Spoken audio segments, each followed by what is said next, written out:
New Black Wall Street Book Club. Evan Jefferson, brother, much love. Educating, elevating, because in knowledge is the power and we'll never give it up. Literature's for the masses. Where to put your money down, now how to watch your assets. Yeah, uplifting others is a passion. My brother Evan, he will turn it into action. New Black Wall Street Book Club. You should come read with us.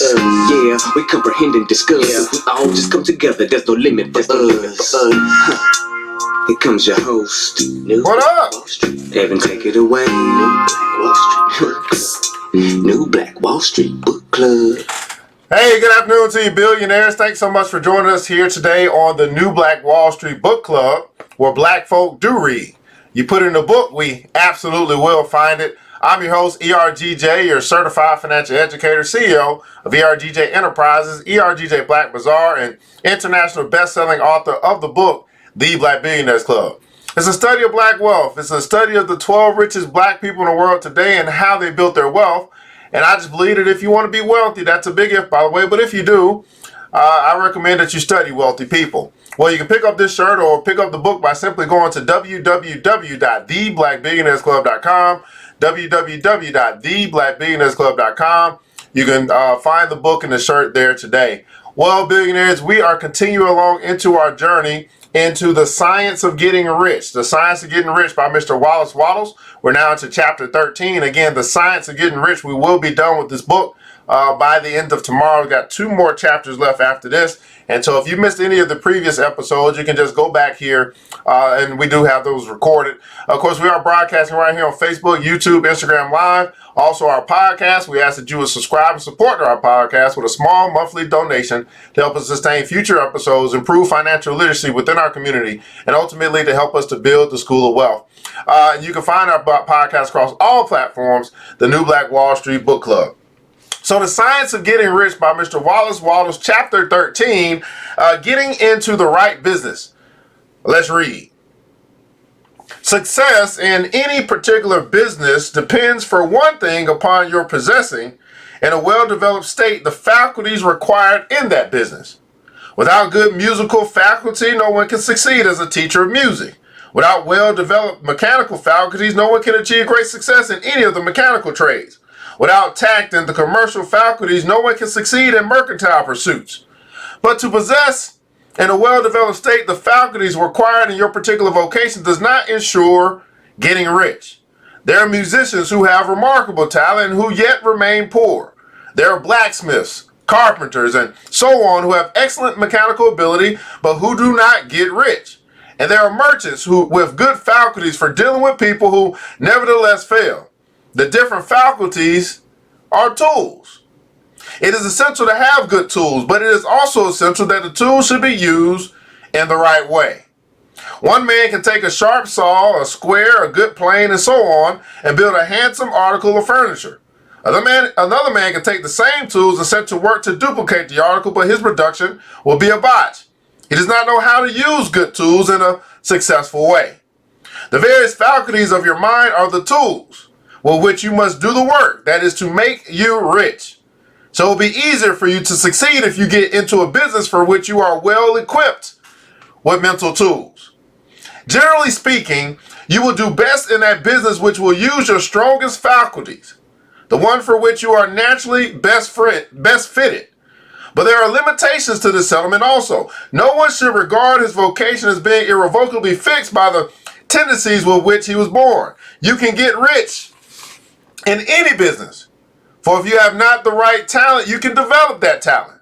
It merely means that you will have to make your tools as you go along, instead of confining yourself to the use of those which you were born. It will be easier for you to succeed in a vocation for which you already have the talents in a well-developed state. But you can succeed in any vocation. But before you can develop any rudimentary talent, and there is no talent of which you have not at least the rudiment, you will get rich most easily in terms of effort. If you do that for which you are best fitted, but you will get rich most satisfactorily if you do that which you want to do. Doing what you want to do is life. And there's no real satisfaction in living if we're compelled to be forever doing something which we do not like to do and can never do what we want to do.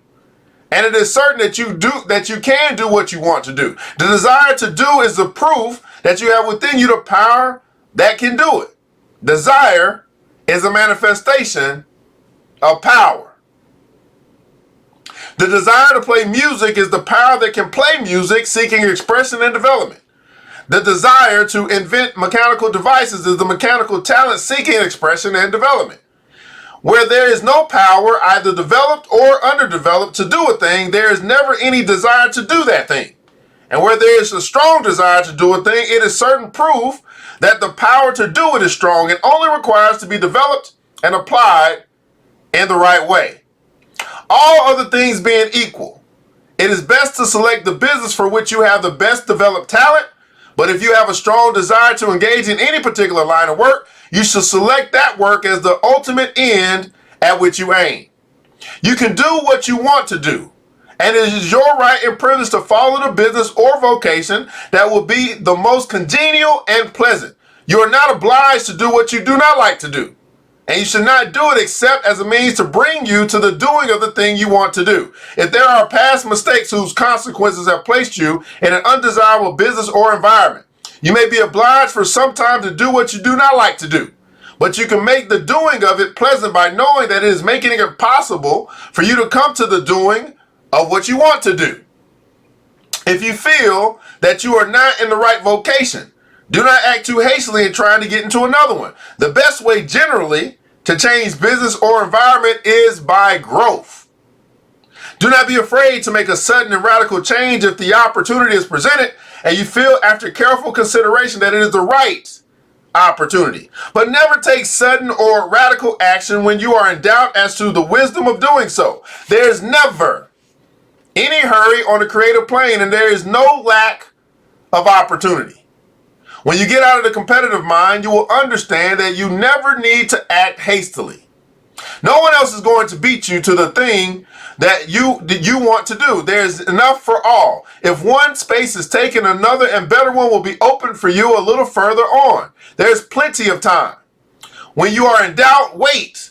Fall back on the contemplation of your vision and increase your faith and purpose. And by all means, in times of doubt and indecision, cultivate gratitude. A day or two spent in contemplating the vision of what you want and in earnest thanksgiving that you are getting it will bring your mind into such close relationship with the Supreme that you will make no mistake when you do act. There's a mind that knows all there is to know, and you can come into close unity with this mind by faith and purpose to advance in life if you have deep gratitude. Mistakes come from acting hastily or from acting in fear or doubt or in forgetfulness of the right motive, which is more life to all and less to none. As you go on in a certain way, opportunities will come to you in increasing number, and you will need to be very steady in your faith and purpose, and to keep in close touch with the Supreme Mind by reverent gratitude. Do all that you can do in a perfect manner every day. But do it without haste or worry or fear. Go as fast as you can, but never hurry. Remember that in the moment you begin to hurry, you cease to be a creator and become a competitor. You drop back upon the old plane again. Whenever you find yourself hurrying, call a halt. Fix your attention on the mental image of the thing you want and begin to give thanks that you are getting it. The exercise of gratitude will never fail to strengthen your faith and renew your purpose. The exercise of gratitude will never fail to strengthen your faith and renew your purpose.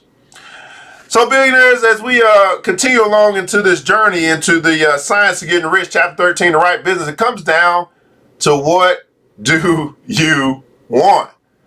Right? To have that mental picture of exactly what it is that you want, and know that no matter where you are right now, as long as you're doing things in a certain way, you are making progress towards doing what you want, which will be more satisfying or fulfilling or something like that.